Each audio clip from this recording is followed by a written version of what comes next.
was like, what? To the DNVR Avalanche podcast presented by DraftKings Sportsbook. No, they're talking about that. It's been a day. It has been a day. Give me a minute. Is it not working? The mic stopped working again like yesterday. Awesome. Day. Dude, nothing has worked in the studio tonight. What a day it's been. I like that we're the ones Okay, that get to test we're good. Yeah, we're the trial. We're the guinea pigs. We're the road test for everybody real else right getting now. It together. Welcome into the DNVR Avalanche podcast presented by DraftKings Sportsbook. I mean, we also got to road test a championship. That's true. Not wrong. Not mad.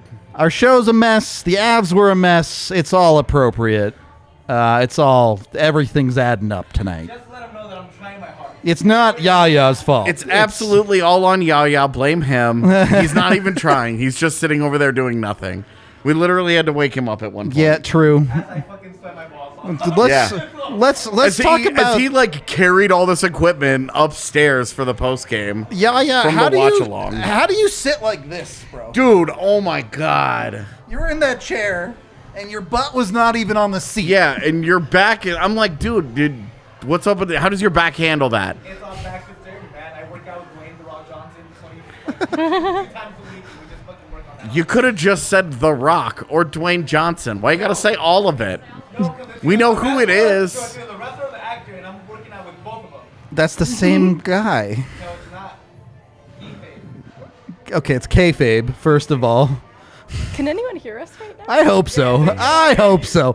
I kind of hope not, honestly. Avs What lose. the fuck are we talking Five. about? You got a hot take? No, I just didn't know if people could hear. Avs lose 5-3 to the Calgary Flames in a game that was, well, let's say predictable. A game that definitely happened. It did happen. It's the second half of a back-to-back. Calgary, not only the rested team, but on opening night, having all the energy in the world. AJ, you somehow assigned yourself for the 60-second rundown, and everyone but you was sure I of don't it. think you knew it. So, what do you got for when us? we got to that part of the conversation, I understood what I was signing up for. It was the first half that I was unaware of what we were all discussing. No. We got it? We ready? Give me 1 quick minute. I'll be done by then. Everyone, F you, let's go. Wow. Why has it got to be like that? Has it started yet? Now it has. No, it's going wow. fast. Lost out on some seconds there, bud. You time cop. Unbelievable. I'll give you another. No. You know what? No. You wanted to be a time thief. It's fine. You'll be like that. Not Doesn't okay. need it. No, honestly, like the Avs actually started out great here. Somehow Megan correctly predicted that Bowen Byram would score first, and he did in a weird, goofy goal that he just sort of slapped between It Jacob was Markstrom's legs. weird. It was a goofy one. Yeah, he had the puck And- worked off him. Pretty much from then on, the Flames dominated, scoring 5 straight goals over the course of the last half of the first period, the second period, and the start of the third period, till the Avs scored 2 more goals in the third period to make the score look a lot more Favorable than it was. Yeah, they did the Minnesota Wild thing to make it. Let's feel respectable when people's scoreboard look tonight. Yeah. So because losing 5-3, you're like, wow, okay, good game though. Not a good game. It was not. So, yeah. Then they lose. They get down 5-3, and nothing happens at the end, and that ends up being the final score. Yep. Yahtzee. The easy money. Let's start with the good. The best part of that was that Megan got it right Yeah, with if the Byram anyone pick, hit- and he scored, and none of us were for sure it was Byram, and we're all looking at Megan, and she's losing her mind. But we can't get confirmation that it was Byram, and then we did, and that was the highlight of the game. So hopefully people listen to me more. There you go. I don't understand why people haven't already. It's honestly true. But I do want to talk about Byram's game as a whole. Obviously, the goal was great. Great work from him I'm not going to say his move to the middle worked, because it kind of didn't. Yeah, he had the puck worked off him. But he got it back between the legs. Yep. So kept the battle up, I guess, to get it back. And then, when Markstrom gives you one, he gives you one, I guess. The rest of the game, him and Manson kind of got some wires crossed on Calgary's first goal. we've seen this. We saw this in night one too. There's clearly some stuff the Avs D needs to get a little bit of practice in on that side of the ice. But for Bo, have you seen enough to feel confident that he's gonna break out this year? I know it's way too early to ask that, but I'm asking it anyway. I think I've seen enough not to worry at this point because it is premature. But nothing about what I've seen in 2 games causes me concern that he won't be able to break out. Sure. But it's really up to him still. That remains to be seen. And there's definitely some work to be done. And it's not solely on Bo, too. It's just whoever he's going to be partnered with long term through the course of the season, they have work to do together. Yeah, and there's very clearly some areas of the team that are lacking chemistry. Definitely. No doubt about that. Beyond Bo, the first 30 minutes of this game was a nightmare. The Avs had 5. Frankie was great in the first period. Frankie was great. Fair. Frankie was great in the first period. Fair point. Really, he was the only reason that the Avs had any business being in it. And really, we talked about special teams last night. Special teams won them the game against Chicago. It lost them the game against Calgary. Yep. A good example of good team versus bad team. You can't give Calgary those kinds of opportunities, and when you do, you have to play better than they played. Yep. You just have to be better. And they got away with stuff against Chicago because Chicago fucking sucks. Yep. Well, and I mean, they also played a lot better. Look, second half of a back-to-back, there are certainly some valid excuses here. I don't care how tired your legs are. If you have 5 shots 30 minutes into a hockey game, you're not having a good night. There was just 0 offense in this first half. Instead, somehow Byram got a goal during that stretch of the game. Yeah, but it was very, very reminiscent of Game 3 against Tampa Bay. Yep. Where you score first, you get out, and you're like, okay, great, but you just don't play very well. You just don't play very good hockey. And then you get bodied from then on. From moving forward, you just got bodied. Yep. And the crazy thing is that they kind of had their chances. They absolutely did. They had some opportunities there. I don't know if we just want to get into it. Yeah, go for it. When you're at 2-1 and you have a power play and Mikko Rantanen just misses an open net, it's not a great play. It's not a great save. We just missed it. Yep. He shoots it wide of the open net. If he scores that, it's a 2-2 game halfway through the second period where you've kind of weathered that Calgary storm. The onslaught of shots has stopped. Now you've struggled to create your own offense, but your defense has picked it up and is figuring it out. And instead you miss an empty net. And on a night where you're really struggling offensively to create quality looks, you just can't afford to miss that. Yeah. Especially when that penalty ends, you give up a 50-foot breakaway to Rasmus Anderson, and he goes in and scores, and you go from 2-2 to 3-1, and the game was never competitive after that. It compounds on the fact that it was Mikko too, right? And we'll talk about some of the other guys, but Mikko very much was a guy who kind of disappeared tonight. And I know he had the nothing assist at the end of the game. So on the score sheet, it's like, well, he got the point. But nice pass. Yeah. Characteristically Mikko. Very Mikko. Yeah. And I think, too, my evaluation of the game as a whole, and part of this is Mikko Rantanen related, is that they didn't take Calgary seriously enough for the entirety of the game, and the moments that they didn't perceive Calgary as enough of a threat, like at the tail end of a power play, for example, is when Calgary capitalized. And it's kind of disrespectful to what Calgary is and as good of a team as they are. And there was a moment where the puck had kind of gone up and dropped along the boards. I think it was like a Devontae's shot, and Mikko just looked lethargic, and he just let it dribble away from him, and it led to an opportunity the other way, which resulted in a goal against, I think, the first one or the second. And so it's not solely on Mikko's shoulders either. There were a lot of mistakes like that tonight where it just felt like this Avs team didn't show Calgary the respect that they deserved, and it costed them big. Well, and yeah, you go through the first half of this game, and the Avs are getting smoked, yes, but they're getting away with it. Is it tired mistakes or lazy mistakes? Some of them felt lazy. It felt, it's in the middle. It's because it's hard to assign. A tired mistake, you're like, he's tired. A lazy mistake, you're like, pick it up, man. Yep. Especially as one of the leaders of the team. Like, Yep. let's put it in. But it's hard to differentiate, right? Like, it's Well, just tough.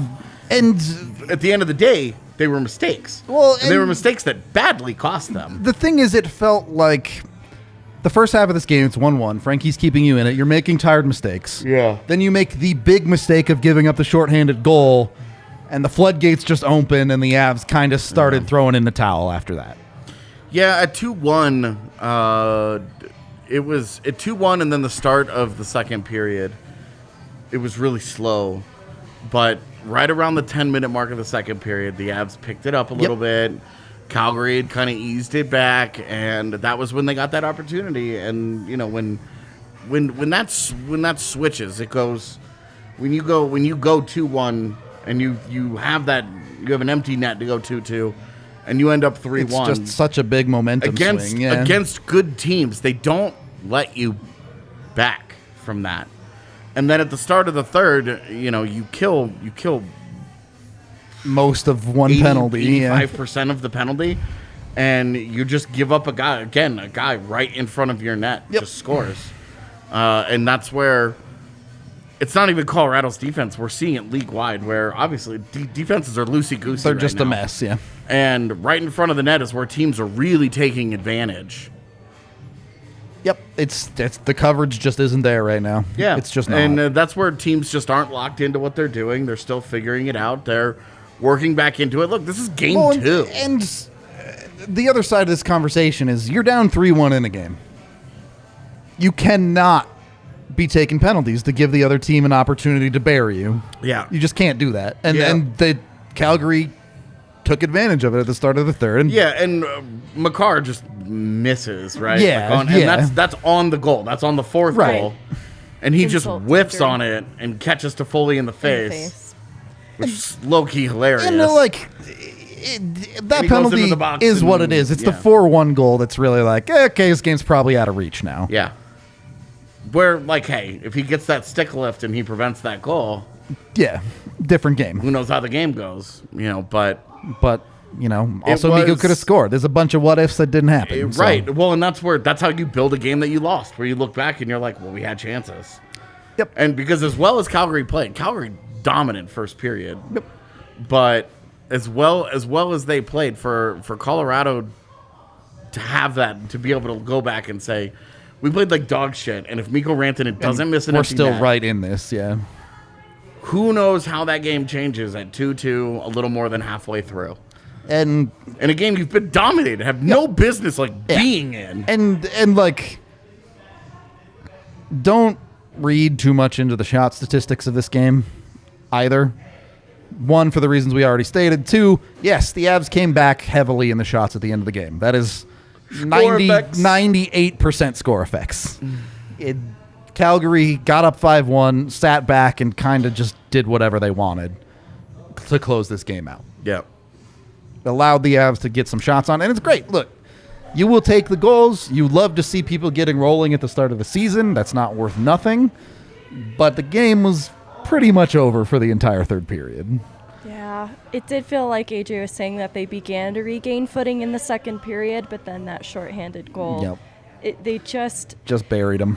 This reminded me of games too. At the end of last season, we knew the Avs, they had already been locked for the playoffs and the Western Conference leaders early March, April, they had locked it in. Yeah. And so we saw in the tail end of those games how they could apply pressure when they wanted to, but they opted not to a lot of the time. And this felt like a game, like even the heroic breakaway MacKinnon goal was like MacKinnon applying pressure when he wanted to. Yep. And I still think it's a team that's capable of doing this through the duration of a season, but the motivation just wasn't there for the entire 60 minutes. Yeah, and we'll talk about it more. Don't get it twisted. It's not like no one should be worried about this game. We'll put it that way. Yeah, I don't think any of us are pressed about what happened Nope. tonight. I mean, like, Calgary's a good hockey team. Even on the second night of a back-to-back, had they rolled into an Arizona or a Chicago or a San Jose, one of these teams that you think are going to be just dreadful. Even then, you expect them to not get rolled. Right. But You would feel differently about this result if it was one of those teams. Yeah. But it's Calgary. It's all the things that added up where you're just like, this is it's not an impossible schedule, but it's a tough start. Especially coming off the emotional letdown of last night. Yep. You know, the banner, the cup, everybody's looking back again and appreciating that accomplishment. It was the first time that they had gotten an opportunity to celebrate the championship with the fans. Well, and that's the other side of that is it's Calgary's opening night. A Yeah. new look Calgary who wants to be contenders this year. Absolutely. In front of the home crowd. They want to pop off. And that's why it's 14-3 at Yeah. the end of the first period. Right. And shots on goal. Like, they absolutely dominated. And then from there, it was more opportunistic hockey than For sure. dominant hockey. And they capitalized on their opportunities. Yeah. On that note, we are brought to you by Breckenridge Brewery. You can capitalize on getting some down here at the DNVR bar. So come on down, get some of that stuff. It's the good stuff, I promise. Dozens of flavors. Genuinely, if you like beer, they have a flavor for you, I promise. Even if you don't like beer, they probably have a flavor for you. Just ask AJ about that. True. Go to breckbrew.com for more info. You can also find We them got at a a bucket of local beer, liquor store near you. We had a bucket of beer, Breckenridge beer specifically, a few weeks ago when I was here for the Broncos game. There's one right there. Yeah, well, I drank half of that bucket. I don't even like beer. Is it like a was fun. variety pack? Yeah, I mean, like, they just filled it up. We were just like, hey, just put different beers in it. And so they Nice. did. They got sours? We had a Strawberry Sky. We had a Broncos Country. There were two Broncos Country because Eric was mad about it. There was a Juice Drop. Palisade Peach. I don't No. think so. Oh, there was a Mountain Beach as well. Okay. Because Kale was like, Gotta Mountain get it. Beach! Like, he just, like, dibsed that thing hard. No, point being, it was good. It was. It's good. Come on down. There you go. Also, go make yourself some money on DraftKings. Apparently, just listen to whatever Megan says. Put the plus 4,000 Yeah. Byram first goal bet, You and want you're to know good. something? I have never done a sports bet. I don't even think that's how you say it. I've never placed a bet. You did a sports bet. I'll give you guys bets. They- I never did a Dude, sports we need bet. to have a day with you, like what we did, where yeah, we came down to the and bar just bet all day. and all we did was jump on DraftKings. We threw like $50 into the thing and into our account, and we just bet on games on the different sports that were that day. It's a good And then day. we spent the day at the bar, and we ate and we drank and we just hung out all day. That was actually a lot of fun. I think they like that. It's a blast of a time. So use DraftKings Sportsbook when you sign up with code DNVR with a new account. You can get $5 bet on any NFL team to win their next game. Get $200 in free bets if that team does. So maybe just bet against the team playing the Broncos, or bet for the team playing the Broncos. I mean, I don't know. Feels pretty easy. Maybe the team playing the Texans, probably a safer bet. Anyway, go over there. Must be 21 or older. Colorado only. Other terms, restrictions, and conditions apply. See DraftKings.com/sportsbook for details. Of course, if you have a gambling problem, call 1-800-522-4700. Second period of the DNVR Avalanche podcast presented by DraftKings Sportsbook. A couple of actual through lines here. Some storylines that I'm not going to say are developed yet, but maybe starting to develop. That second line. Starting to develop? There hasn't been a lot developing there, is the story so far, right? Evan Rodriguez looks bad, dude. Evan Rodriguez looks bad, making a ton of mistakes with the puck. We saw that a great example was the goalie pulled, and he's trying to skate it through traffic, gets it taken away, gets it back, tries to dump it in, hits a defender Yep. right in the chest, and gets bailed out by a hand pass. Yep. That the Flames made. And it was just like two opportunities to make any kind of like basic play here. Because he's the sixth guy that they put on the ice with the extra attacker. And he goes out there and he boofs two opportunities to just gain the zone. And you're just like, dude, he's not doing anything well. even- his one-timer is the one that got blocked. Yep, and that led to the goal the other way. That Yep. led to the third goal on the breakaway because he couldn't get it through traffic. Now, should Kale have shot that? Certainly in hindsight, yes. Even in the moment, you're talking about a 28 goal scorer. Fire away, big dog. Like, come on. And so it's like Erod just can't, right now, he just can't do anything right. And Nichushkin is the only one on that line that looks comfortable in his own skin.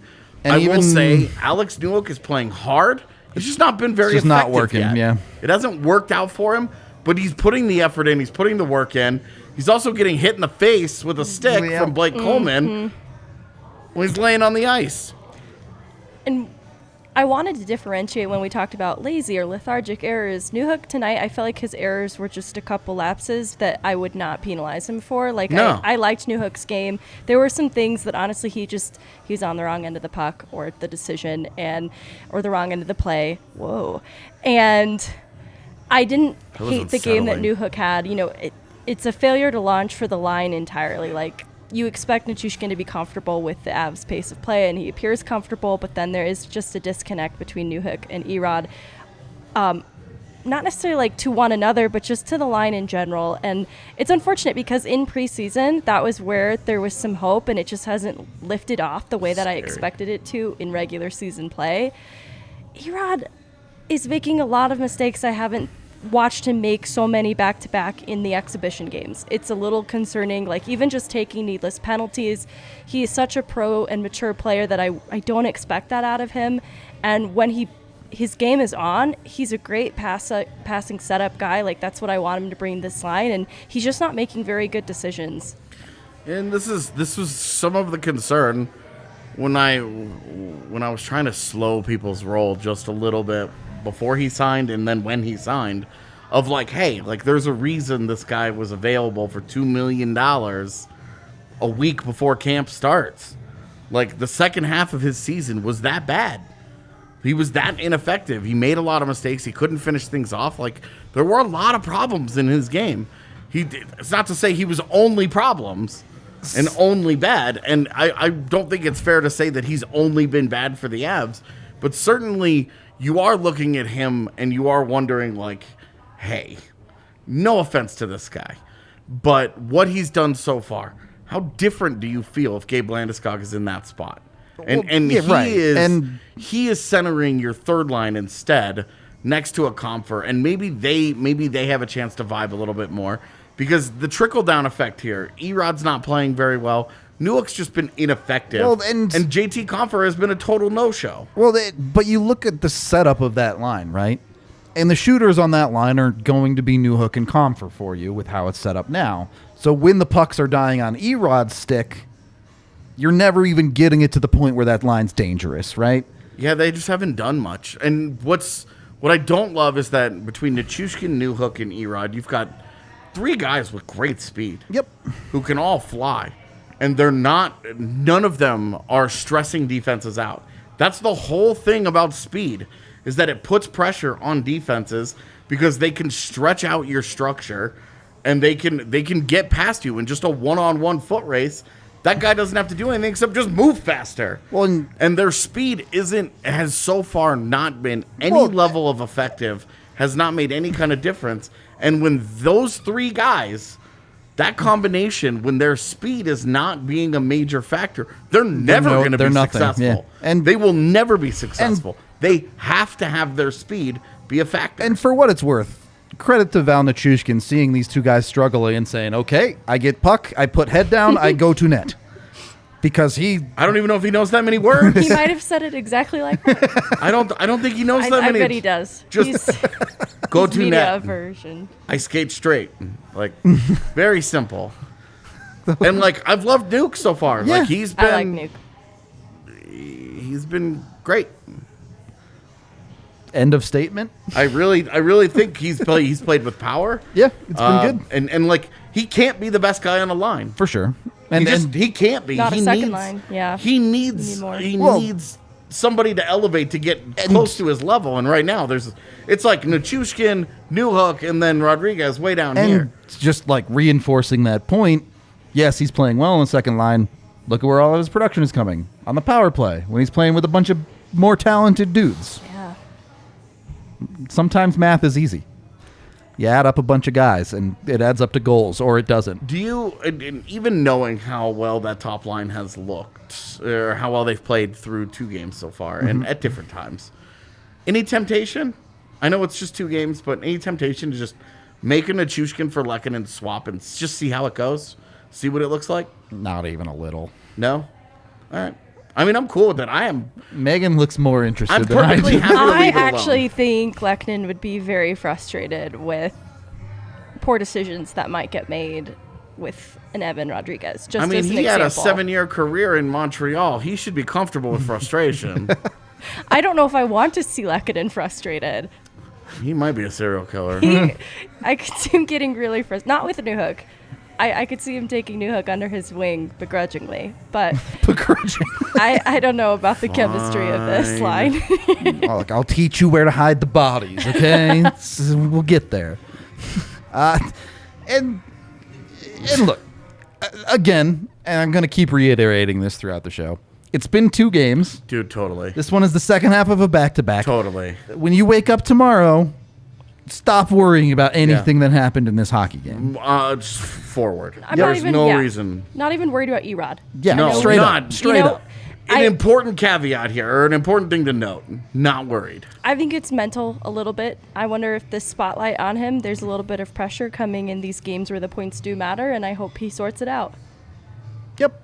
I think being in probably a more appropriate role would really, really help him, because I think at 3C, it's just like waiting for liftoff at that point. Yeah. But right now, like, their third line is this like broken mess. Hodgepodge of dudes that don't have anywhere I else to can't be in the remember really lineup. about him Yeah. six. Really, it's like a fourth line, because Cogliano and LOC are not. They're not those guys. Yep. And Comfer can't drive play. We've talked about this literally his entire career. He can't drive play. If he's your most naturally talented guy on a line, that line is not going to do well. And it hasn't. Cogliano looks like by far the best player of those 3 right now. So I do want to move into that bottom 6 a little bit too. 2 things. One, man, that was brutal, Lucas Sedlak. I feel bad for him. That poor guy with that goal. I feel bad for Where him he because tried to break up the pass and just sent it directly. He to- broke it up. He did it. And then he He passed makes it it. to He makes a good play. Huberdeau. Okay. He makes a good Got play it. breaking it up. And Right. then the thing that you're all these guys get taught to do is just send the puck to the corner and go and get it and live to fight another day. And he doesn't get all of it, and it's a perfect tape to tape. Gives it right to him. Just gives it right to him. You know And what? it's like he's got 3 things on the checklist, and he does 2.5 of them. And it's the And it's half in the that back kills of your him. net, yeah. It's the half that kills him, and it's just like, damn it. I actually had nice things to say, too, about Game 1. Things that he's done defensively on the kill at points. And even in tonight, before that happened, I was like, oh, I like what he's done on the kill so far. And then it got really hard to say that. Just takes one play for it all to melt down. Sympathetic. The other side of this conversation, I thought Ben Myers looked bad today. Yeah, I thought Ben Myers looked really, really bad. I didn't see Curtis McDermott on the ice one time. I saw him once after the whistle was blown. Did and not that was notice him on the Yeah. ice one single Yeah. time. So I've got no thoughts there. No bad, no good, just did not notice him. Yep. Myers just looked a little bit lost tonight. And look, he's a rookie. It's going to happen. Wasn't the song in Ocean's 11? I don't know. Well, I don't even know what this song is. Bringing me back, sorry.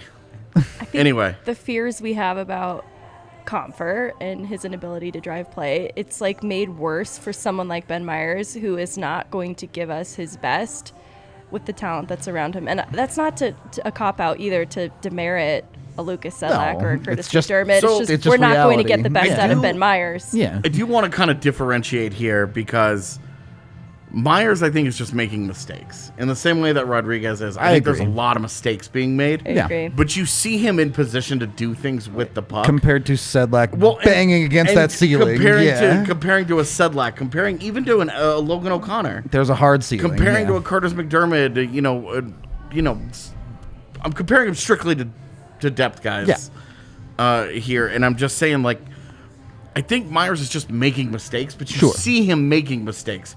The puck is on his stick. It kind of gravitates towards him. Every time he's on the ice, it just seems to find him somehow. That one... It's one of those weird it factors about guys that you can't explain. You're like, how's this guy always end up with the damn puck? And he's just making a lot of mistakes. I'm fine living with the rookie mistakes. Yeah. I'm fine with living with Evan Rodriguez mistakes. I'm fine with that stuff. What I don't want is guys having these quiet games. I think the JT Compher start is the one that frustrates me. Because he's just that guy, and I understand who he is. I'm comfortable with who he is as a player. He's just not starting the season on the streak. It just frustrates me when it happens. Yeah. Because it's like, look, he's not a bad player. He's just a really quiet player when he's not having those games.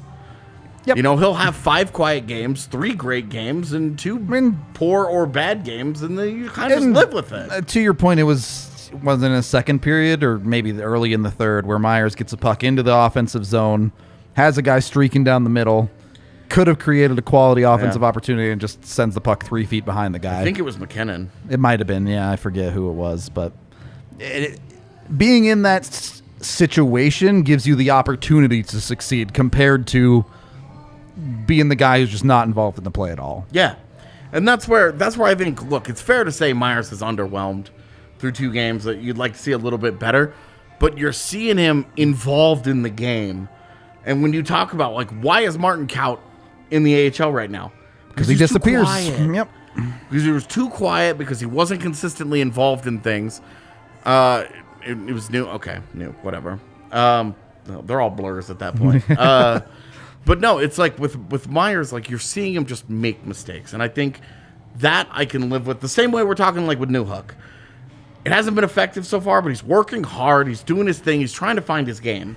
And like you're gonna, with young guys, especially that are trying to figure it out. I think those are 2 different scenarios. Yeah, sure. but I think Newhook is trying to figure it all out against better players than he's played against. And he's trying to figure out the pace of all of it and blah, blah, blah, blah. I don't even... Myers, I think, is trying to figure out the NHL. I agree with that for sure. I agree with that for sure. And with Newhook, it's one equation. It's not 5. Myers is just trying to adjust all of it. So go ahead.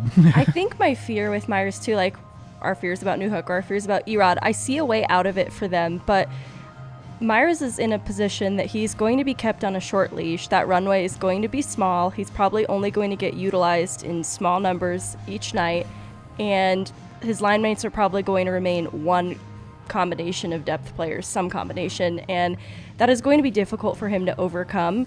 And I think that's where my fear is, because it's going to come down to who Ben Myers is as a player, like mentally. And, you know, I think I've been burned by how the young prospects do get utilized and what they do with the opportunity. I'm a little worried for Myers. And look, the reality of every hockey team, and especially hockey teams that are contenders, is, look, you get X amount of games into the season and you're still hurting us. Time's up. You can't, at a certain point, they can't let you keep making mistakes. Yeah. And game 2 is not even remotely close to that mark. No. Yeah.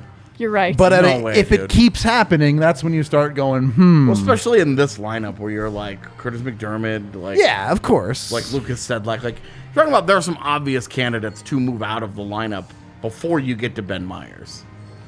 Yeah. If you were having that conversation. Right. We're not even close to that conversation yet. But you can see where, given history, you start to see those players play like that, and you're like, here we go again. Not like this. But thankfully, we can have that conversation in 20 games if we have to. Hopefully not. We are brought to you by Pins and Aces, the official golf apparel of DNVR. You can get all of your amazing golf gear. And I feel like golf gear is also like, I don't know what to call it. It's like business casual. You're right. Yeah. So Okay. Even the women's That's a nice wear, way to put it. they're not like tennis skirts, but make it golf. yeah. Golf shirt. What you disagree? I just said that was a polite way to put it. What does that mean? I would have put it less politely. Okay. Yeah. Why? Well, because I think it's Because I think golfers look like investment bankers, and those are the worst people in the world. So you think it's like nicer than business casual? Yeah. Okay. I'm Maybe. okay with that take. Maybe. Yeah. I'm okay with that take. I thought you were going to go the other way with it. And Oh I was no! like, If there was one thing I liked about golf, it was that I felt like you look good, feel good, and play good, right? Like the play good part never quite worked out for me. right, but if you Guys, the bots are back. It's going to be okay. Yeah. the bots were back during the game, and it went horribly immediately. Yeah, Nico missed an open net. bots and they gave up a The breakaway bots are goal. more of a long-term thing. Yeah, all the right? bots are your a long fault? play. No, you got to ban them. That's part of the gig. Anyway, check out pinsandaces.com. Use code DNVR. You get 10% off. I think it might be 15 and free shipping. Go do that. And then you can hit up Green Mountain Dental Group, the #1 family dentist in the Denver metro area, just 15 minutes from downtown. I got some implants in, and they were like, you need to get a water pick. Because water picks will help. Because implants, they're implants, right? So there's gaps and stuff. Water picks are awesome. I've never tried Highly one. recommend. You ever got some food stuck in your teeth? Water pick it. It's gone. Does it feel better than regular flossing? Oh, it feels much better Okay. than regular Sold. flossing. Yeah, flossing. It destroys my gums, regular flossing. So highly recommend that. Also, with Green Mountain Dental Group, when you get a cleaning, x-ray, and exam, you get a free Sonicare toothbrush.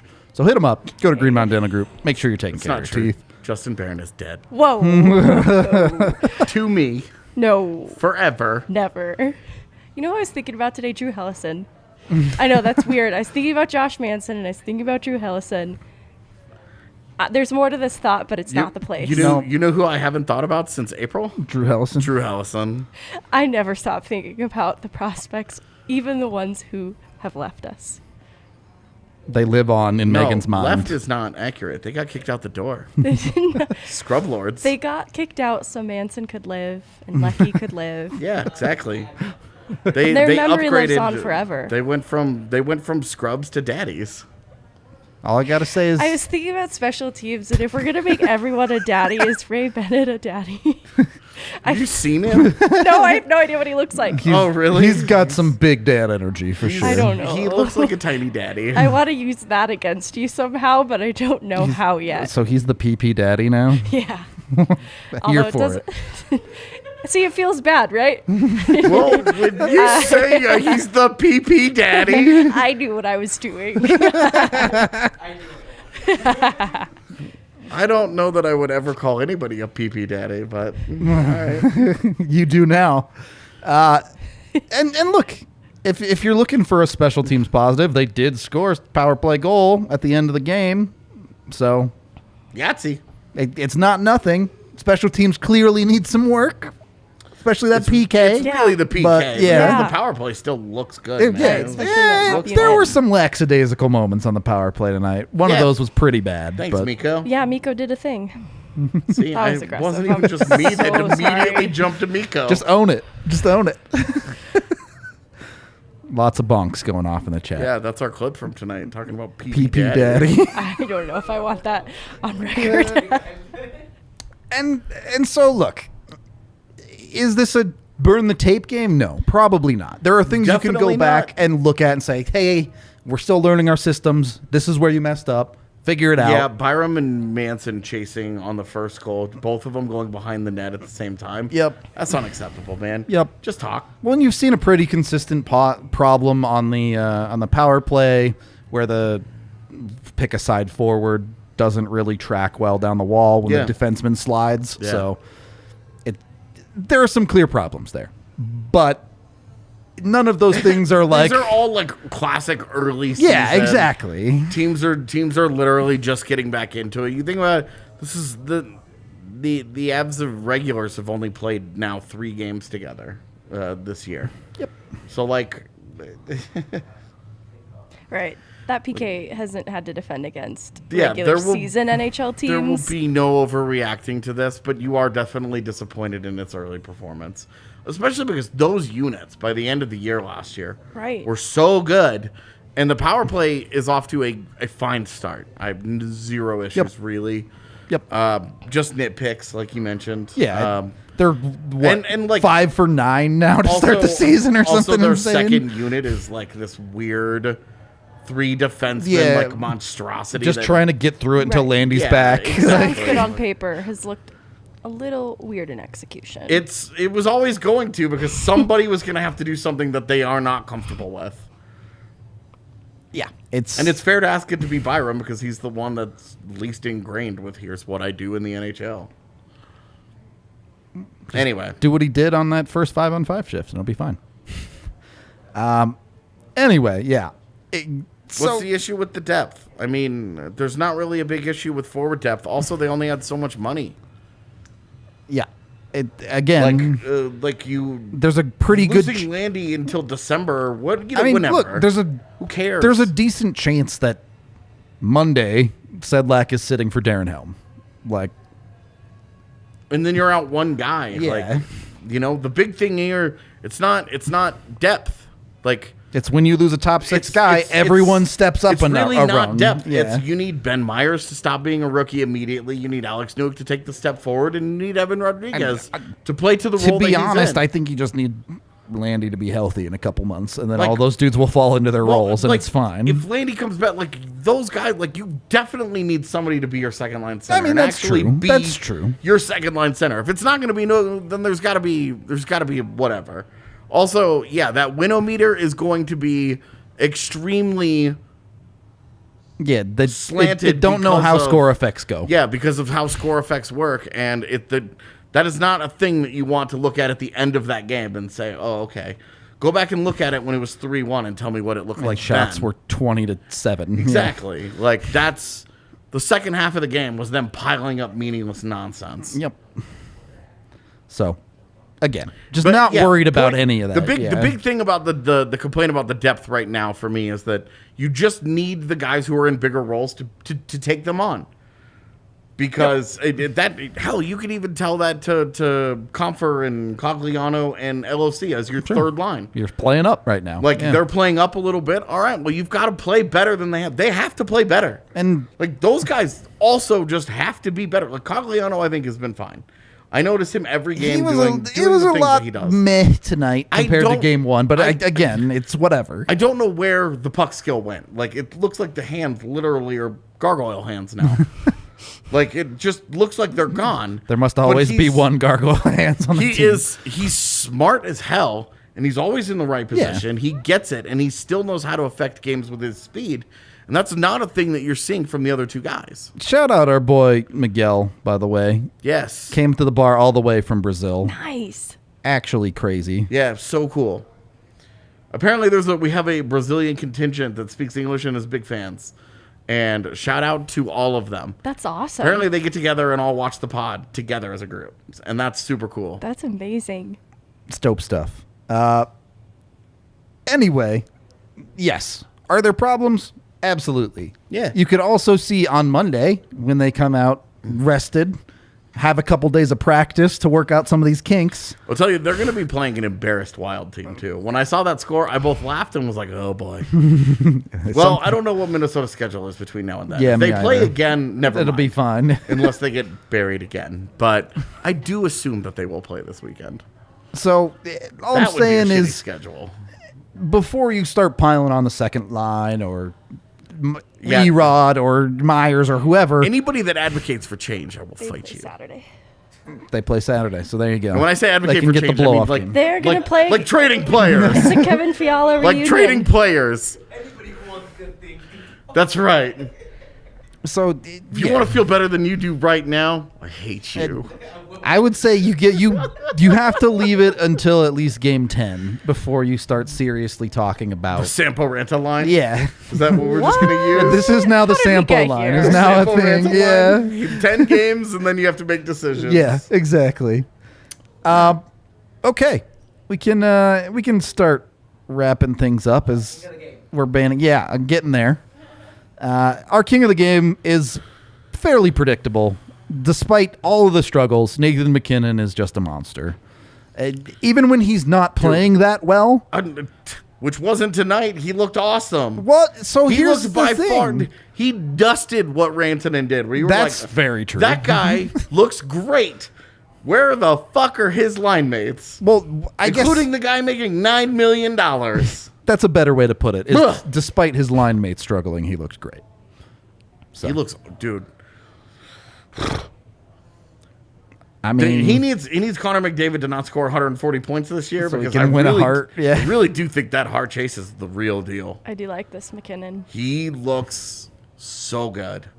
And what I love so far from a how he's playing standpoint is that one of our big frustrations with him as a player is that he can sometimes get too narrow in how he plays. He flies down the left wing and he pulls up and he tries to make a play, or he goes around the net. There's some more creativity there drifts through out 2 to games. the top. Throws the floater. Yeah, and throws the float, and that's he'll get really in love with that. But instead, he's doing all of those things in both of these games.